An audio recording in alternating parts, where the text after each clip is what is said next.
بسم اللہ الرحمن الرحیم۔ السلام علیکم۔ الصلاۃ والسلام علیکہ یا سیدی یا رسول اللہ یا حبیب اللہ۔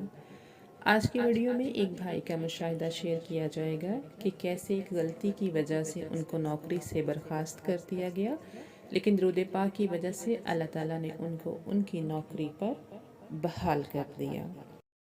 چودھری محمد اکرم صاحب ساہیوال سے اپنا مشاہدہ شیئر کرتے ہیں۔ وہ کہتے ہیں کہ میں ایک تھانے دار تھا اور ساہیوال میں متعین تھا۔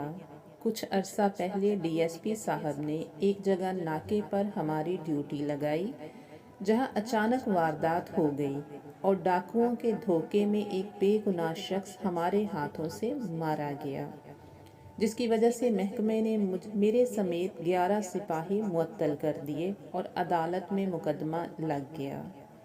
آخرکار اسی مقدمے کے دوران میں ساہیوال سے فیصل آباد آ گیا اور چک نمبر 161 جیم بے دھروڑ میں رہنے لگ گیا۔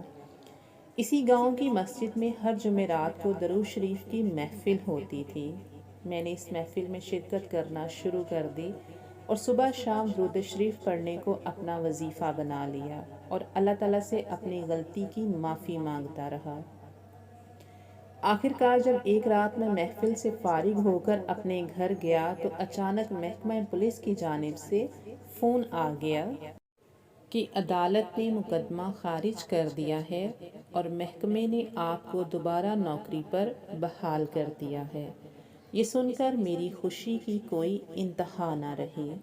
میری آنکھوں میں خوشی کے آنسو تھے کہ درود شریف کی برکت سے اللہ پاک نے میری سن لی اور مجھے دوبارہ نوکری پر بحال کر دیا گیا۔